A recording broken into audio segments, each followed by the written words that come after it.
아침 뉴스룸 오늘은 이인철 참 좋은 경제연구소장 그리고 이호선 숭실사이버대학 교수와 함께 이야기 나눠보겠습니다. 안녕하십니까? 안녕하세요. 먼저 소장님, 요즘에 그 경기가 안 좋다 보니까 뭐 공포 얘기가 나오는데 R의 공포, D의 공포 뭐 이런 얘기가 나오더라고요. 무슨 얘기입니까? 분위기 좋은 추석날 경기 안 좋다는 얘기 하러 나왔어요. 그러게요. 이게 제가 다운된 분위기를 예. 이 교수님 확 업시켜 줄 겁니다. 얼마나 사실, 다운시키시려고. 예. 요즘 언론 보면 이게 네. 지금 내 주변에서 무슨 일이 일어나고 있나 좀 걱정돼요. 네. 그래서 이게 좀 현실을 좀 알고 그러나 실제로 경기는 심리거든요. 네. 그러니까 이런 일이 닥칠 가능성 크지 않다라는 걸 전제 두고 말씀을 드립니다. 네. R이라는 건 리세션이라는 영어 이니셜 네. 맨 앞 글자예요. 경기 침체를 의미합니다. 네. 경제학상 경기가 2분기 연속 전기 대비 마이너스 성장을 할 경우에 나타나요. 근데 지금 미국이나 독일에서 이 전조가 좀 보여요. 예. 네. 독일은 지난 2분기 성적표가 실제로 마이너스를 기록했어요. 네. 근데 미국은 마이너스는 아니에요. 지난해까지 전 세계 경기를 가장 좋게 이끌었던 곳이에요. 네. 근데 경기의 선행 지표들이 있습니다. 어떤 게 경기의 선행 지표일까요? 경기가 안 좋다라고 하면 주가 지수가 폭락했습니다. 네네. 환율이 많이 출렁거립니다. 네. 내지는 그리고 금리가 많이 움직이거든요. 네. 근데 지금 미국의 경우에는 장기 금리가 가파르게 떨어지고 있어요. 그렇죠. 자, 예를 들어서 2년짜리 예금하고 10년짜리 예금이 있다. 똑같은 금리다. 어떤 금리를 선택하시겠어요? 흔히 2년짜리를 2년, 선택하죠. 예. 보통 경기가 좋다면 예. 2년짜리를 선택하겠지만 지금 네. 경기가 좋지가 않거든요. 그럼 더. 좋지가 않다 보니까 똑같이 예금 금리가 1.6%예요. 네. 근데 지난 4년 동안 미국은 금리를 무려 2% 넘게 올렸어요. 예. 경기가 너무 좋으니까. 네. 근데 경기가 지금 좋지 않을 것을 예상하니까 그럼 어떻습니까? 10년짜리 들어야지. 그럼. 당연합니다. 예, 예. 그러다 보니까 글로벌 투자 자금이 미국의 장기물로만 쏠리고 있는 거예요. 왜냐하면 지금 1.6%이지만 10년 동안 안정된 그런 금리를 이제 주겠다라는 거 아니겠습니까? 네. 그래서 그러다 보니까 이제 미국은 이렇게 장기 금리와 단기 금리가 역전 현상이 과거에 5번이 발생을 했는데 통상 한 2년 정도 지나면 경기 침체가 오더라라는 거고요. 네. 그리고 D는 우리나라 얘기입니다. D는 디플레이션의 약자예요. 네. D. 디플레이션은 뭐냐? 경기도 안 좋은데 네. 물가까지 떨어지는 겁니다. 그러다 보니까 이게 지금 지난 8월에 우리 소비자 물가 상승률을 봤더니 마이너스가 네, 나왔어요. 네. 지금까지 우리나라에서 물가 떨어졌습니다라는 얘기 해본 적이 없는데 네. 1965년 이후 처음으로 아하. 물가까지 떨어졌습니다라고 얘기하니까 이거 우리나라가 자칫 잃어버린 20년의 대명사 일본처럼 장기 불황이 빠지는 게 아니냐라는 우려가 나오고 있는 겁니다. 네, 그 우려가 사실 지표로도 지금 많이 보이고 있는 것 같아요. 국내외 전문가들이 우리나라 지금 경기 침체에 대해서 상당히 우려를 표하고 있다고요. 그렇습니다. 올해 우리나라의 성장률 전망치가 많이 좋지 않아요. 특히 외국계 경우 시티그룹과 이제 모건스탠이 그러면 미국계 투자은행이고 네. 또 노무라 그러면 일본계인데 벌써 2% 성장이 좀 어렵다라는 얘기가 나오고 있고요. 네. 그리고 그 KDI 국책연구개발원이죠. 한국개발원 연구원 역시 반년째 우리 경기가 지금 부진한 상태에 있다라는 겁니다. 이게 고해성사를 하고 있는데 더 큰 문제는 뭐냐? 네. 제가 늘상 말씀드리지만 잠재 성장률이라는 거가 이제 급격히 떨어지고 있다는 거예요. 제가 아마 100m 달리기를 이제 얘기를 드렸었는데 물가 감안하지 않고 정말 베스트 컨디션에서 낼 수 있는 최고의 성적표예요. 한국 경제 기초 체력이 2% 중반까지 떨어졌다는 겁니다. 네. 자, 그러다 보니까 이거는 물론 뭐 구조적인 문제예요. 생산성이 좀 둔화되고 인구, 생산 가능 인구가 줄고 있기 때문이다 보니까 이건 구조개혁을 통한 이제 생산성 향상으로 좀 이어져야 되는데 네. 그게 좀 쉽지가 않다라는 건데 특히 이제 노벨 경제학상을 수상한 이제 이 미국 뉴욕시립대의 폴 크루그먼 교수가 있습니다. 네, 네. 네. 이 교수가 한국에 왔어요, 지난주. 네. 뭐라고 얘기했냐? 디플레이션이 한국 경제에 나타난 것을 막기 위해서는 한국 정부의 과감하고 확장적인 재정 정책이 필요하다. 이 얘기는 한국 정부가 빨리 경기 침체를 탈피하기 위해서는 과감하게 돈을 풀어라라는 겁니다. 알겠습니다. 아까 그 소비자 물가 상승률이 사상 처음으로 마이너스다라고 했잖아요. 물가 떨어진 거 맞습니까? 전 잘 모르겠는데. 체감이 어디가 떨어졌다는? 10,000원 갖고 마트 가면 살 게 없어요. 만 원? 만 원을 만 원을 5만 원도 사긴 힘들어요, 사겠죠. 요즘에. 근데 제가 원하는 거 못 사요. 그러니까 점심 먹기도 좀 힘들어요. 외식 요즘에 물가, 그래요. 예. 커피를 마시게 되면 10,000원 갖고 부족하죠. 부족하죠. 부족하죠. 군액식당이 제일입니다. 그런데 그렇죠. 구내 식당도 이게 좀 위험할 수도 있어요. 예, KBS 군화식당 4,500원이에요. 그렇죠. 네. 그러니까 8월 정확하시네요. 소비자 물가 상승률이 1년 전에 비해서 0.04% 정말로 마이너스를 기록을 했습니다. 네. 그런데 왜 이렇게 체감 물가하고 공식 물가하고 차이가 나느냐라고 할 거예요. 근데 물가를 계산할 때는 한 가지만 놓고 계산하는 게 아니라 460여 개 품목의 가중치를 넣어요. 그러니까 소비자 물가 상승률에 영향을 미치는 요인이 다르다는 겁니다. 네. 가장치가 큰 게 뭘까요? 먹는 거. 먹는 게 아니에요. 그럼요. 전세 월세, 아. 휴대전화 요금, 아이고, 전기료, 아파트 관리비. 이 전부 다 요즘 들어 안정된 것들이에요. 그렇죠. 먹거리, 특히나 이제 말씀하셨던 것처럼 먹거리 같은 경우에는 지금 한 130개 품목이 되지만 네. 가중치가 미미해요. 그러다 보니까 지금 체감이 벌어지고 있는 거고요. 특히나 이제 지난 8월에는 왜 이렇게 물가가 떨어지냐를 보게 되면 첫 번째 이유가 지난해 너무 좋지 않았어요. 날씨가. 네. 네. 폭염이었잖아요. 네. 110여 년 만에 폭염이다 보니까 농축 수산물 가격이 뚝뚝뚝 굉장히 높은 고공행진했단 말이에요. 네. 상대적으로 올해는 좀 저렴해 보이는 거죠. 이거 기저효과, 착시효과라고 합니다. 그렇군요. 이런 것들이 바탕이 됐기 때문에 지금 나타나고 있는 물가 하락은 네. 일시적이다. 네. 내년이면 다시 물가는 오를 수밖에 없는 구조입니다. 사실 소비자들 입장에서는 물가가 좀 내리면 너무 반가운 건데 경제에는 사실 물가가 오르는 것보다 내리는 게 정말 무서운 일이라고요. 맞습니다. 왜 그런 건가요? 아마 일본 지금 뭐 불매운동 때문에 일본 여행 보이콧을 하고 있지만 일본을 가보시게 되면 20년 전이나 10년 전이나 물가가 똑같아요. 교통비도 그렇고요. 예. 물건 가격이 똑같습니다. 예. 이게 이 전형적인 이제 불황의 대명사인데 이게 물가가 오르는 것보다 내리는 것이 더 무서운 이유가 뭐냐? 네. 사실은 앞으로 이 강승화 아나운서가 새 차 사고 싶어요. 네. 멋있는 새 차를 사고 싶은데 사야죠. 예. 가격이 좀 떨어질 거래요. 지금 사겠어요, 안 사겠어요? 안 사죠. 절대 안 중고차 사죠. 사죠. 새 차를 왜 삽니까? 가격이 떨어진다는데. 예. 경기가 침착해서 가격 하락을 예고하고 있다면 절대 물건을 사지 않습니다. 소비자는 지갑을 닫아요. 그렇죠. 자, 그러면 물건값은 계속 떨어지다 보면 이게 원가 밑으로 떨어지게 되면 기업이 물건을 만들까요, 안 만들까요? 안 만들죠. 안 만들죠. 예. 기업이 물건을 안 만든다는 얘기는 결국 구조조정한다는 거예요. 아하. 내 일자리가 없어진다는 겁니다. 네. 소비자들이 지갑을 닫음으로 해서 내 일자리가 없어진다? 이러다 보니까 악순환이네요. 악순환이, 경기 침체 악순환이 벌어지고 있다라는 거고요. 특히 물가 하락은 더 무서운 게 자산 가치 하락으로 이루어져요. 예. 부동산, 주식 그렇죠. 가격이 떨어지다 보니까 안 돼, 안 돼. 씀씀이가 더더욱 어려워지는 겁니다. 그래서 전형적으로 일본이 잃어버린 20년 디플레이션의 이 전형적인 대표 사례인데 네. 일본은 그나마 20년을 견뎌냈어요. 어떻게 견뎌냈을까요? 일본은 부자들이 많아요. 알짜 부자들이 경기 좋을 때 뉴욕에 가서 상업용 부동산 사놓고요. 네. 그리고 공적 연금이 잘 돼 있어요. 네. 그러니까 20년을 견뎌낸 겁니다. 네. 근데 우리는 지금 돈이 많아요? 어우, 너무. 너무 없죠. 부채가 더 많아요. 예. 그래서 우리는 이제 일본식 장기 불황에 빠질 가능성은 낮다 하더라도 네. 이런 전조가 나타나고 있기 때문에 만사부려 튼튼 좀 준비를 하자라는 의미입니다. 알겠습니다. 소장님 말씀 여기까지 듣겠습니다. 더 들으면 우울한 추석이 될 것 같아서. 업 시켜볼까요? 예, 다음 주제로 넘어가 보겠습니다. 이번 주제는 이제 뭐 추석과 관련된 주제인데요. 저희가 이 추석과 관련해서 VCR을 먼저 준비했습니다. 화면으로 만나보시겠습니다. 올해도 어김없이 찾아온 추석. 고향집으로 온 가족이 모여드는 민족 대명절이 돌아왔습니다. 추석날 30대 아들이 아버지에게 흉기를 휘둘러 중상을 입혔습니다. 고향에 다녀온 직후에 가정폭력 신고가 가장 많다고 하는데요. 명절에 가족 사이에 다툼이 생겨 법정까지 가는 사례가 적지 않습니다.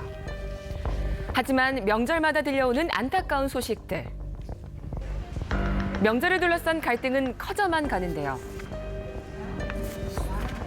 음식 만드는 거에 대해서 좀 스트레스 받아요. 음식을 남자들은 안 하는데 여자만 하니까. 어머니들은 요리를 하고 아버지들은 이게 조금 고스톱이나 이런 거를 치시다가 이제 조금 약간 안 좋게 풍습이 내려온 것 같아서 조금 여자들이 고생하는 그런 걸로 변질된 것 같아요.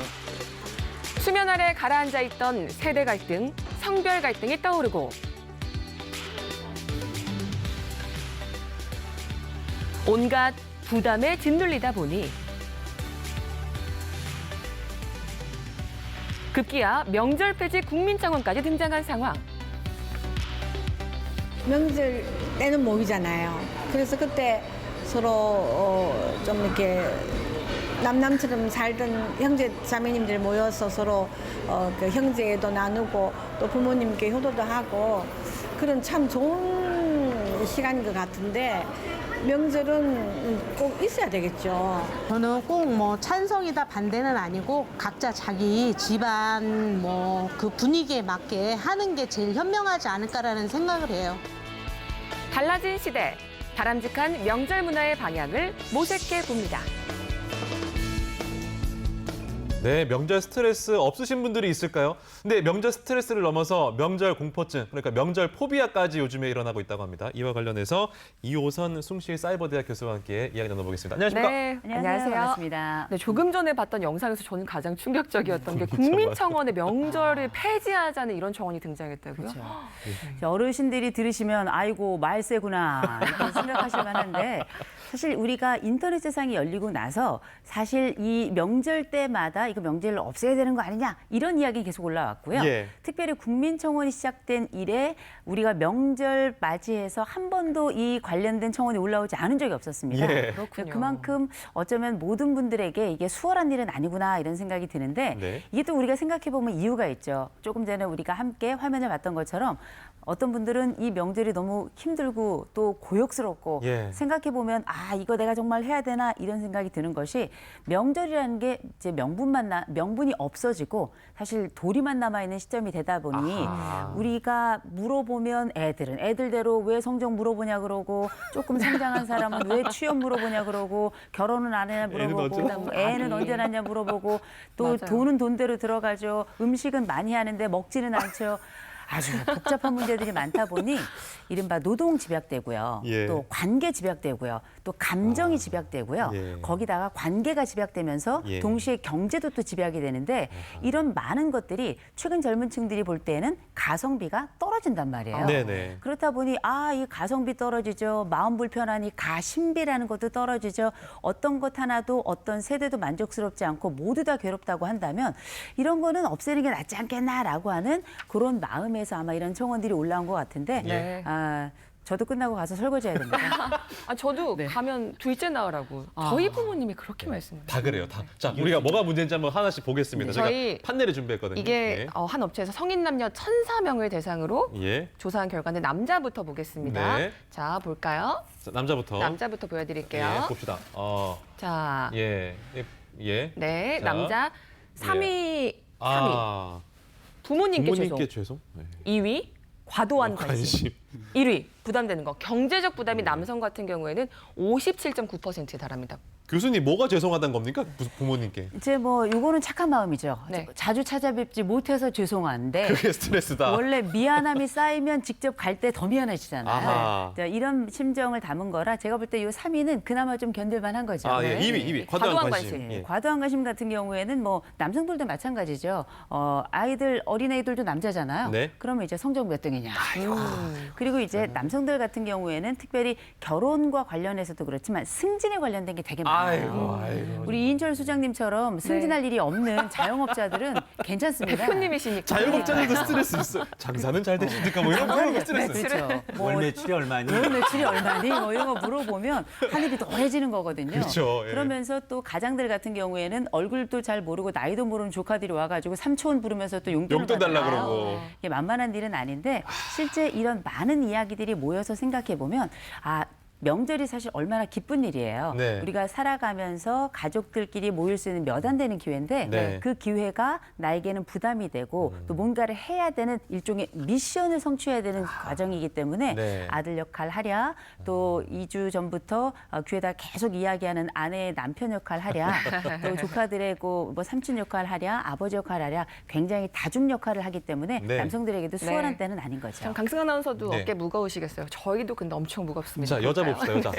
여자. 아. 여자, 자, 3위부터 볼게요. 확 3위부터. 다르네.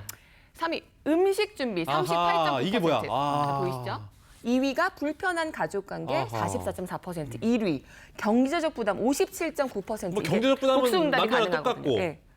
여성분들은 음식 준비와- 준비 스트레스네요. 그리고 불편한 가족 관계. 그럼요. 우리가 이제 관계라고 하는 게 대단히 복잡하고 네. 감정도 함께 들어가 있는데 음식 준비라고 하는 게 과거와 다르게 우리가 지금 핵가족으로 살다가 명절이 되면 갑자기 대가족이 되잖아요. 그렇죠. 한 30인분 한 번 하려면 이게 거의 식당 수준입니다. 그런데다가 장 봐야죠. 이 장 본 거 또 음식 해야죠. 음식 끝나고 나면 또 설거지가 진짜 힘들어요. 설거지보다 더 힘든 건 평가입니다. 그런가? 아유, 맛이 음식이 있니 없니? 맛있네, 아이고, 맛이 아이고. 없네, 짜네, 매우네, 아이고, 아이고. 다네, 뭐 많이 했네, 적게 스트레스. 했네, 잡채는 왜 없네 이런 얘기 나오면 사실 며느리들 쉽지 않고요. 예. 어디 며느리들만 힘들겠습니까? 이 많은 음식들 거의 대부분 또 시어머니들이 하시거든요. 예. 그렇다 보니 이게 수월치 않으니 다들 힘든 과정에 그래도 가장 노동이 집약되는 그 집단은 네. 아무래도 며느리예요. 네. 그렇다 보니 명절 며느리 3종 세트가 있잖아요. 뭔가요? 많이 있죠. 여러분 많이 들으셨던 가짜 기부스 하나 있고요. 제 친구들이 정말 하더라고요. 네. 가짜 깁스. 또 피곤할 때 이제 나라고 이 색소로 만든 가짜 말도 안 꽃도 돼. 있고요. 또 한 가짜 가지 꽃이요? 최근에 또 트렌드 중에 하나가 이제 핏기 없어 보이는 핏기 증발 립스틱이라고. 입술 창백하게 그거네. 보이는 네, 립스틱. 창백하게. 중요한 건 뭐냐면 시어머니들이 다 아십니다. 그래서 가짜 기부 사고 가면 어머니가 보자마자 그러신다잖아요. 빼라 이렇게 말씀하시는데 어떤 어머니 2개 하고 계시고 이런 경우도 있지만 그래서 최근에는 현관에 들어가면서부터 쓰러지는 모두 이런 얘기 나오는데요. 이제 그만큼 스트레스가 높다는 거고 우리가 예. 농담 삼아 이런 얘기는 합니다만 예. 이제는 뭔가 좀 문화가 이동하는 분위기이고 예. 이런 이동하는 문화에 대해서 조금은 사회가 좀 더 빠르게 적응해야 되지 않나 이런 생각을 해봅니다. 어르신 말씀입니다. 저희가 지금 뭐 웃으면서 이야기하고 있지만 웃을 일이 아닌 게요. 실제로 명절을 전후로 해서 이 가정 내에서 또 강력 범죄가 또 일어난다고 하거든요. 이와 관련된 얘기 또 들어보겠습니다. 명절이라고 해서 평소에 아무 문제 없이 잘 살던 부부가 어느 날 갑자기 명절을 맞아서 갈등이 생겨서 이혼으로까지 이루어지는 경우는 잘 없습니다. 평소에 해묵은 감정들, 갈등들이 쌓여 있는 상태에서 가족들이 만나게 되면 거기에서 더 감정이 폭발하게 되거나 새로운 갈등이 생기거나 그로 인해서 이혼을 고민하게 되고 실제 이혼으로까지 연결되는 거거든요. 네. 사실 교수님은 매년 이걸 명절을 보고 계시잖아요. 그러면 달라지고 있는 거 심각해지는 게 좀 체감이 되시나요? 그럼요.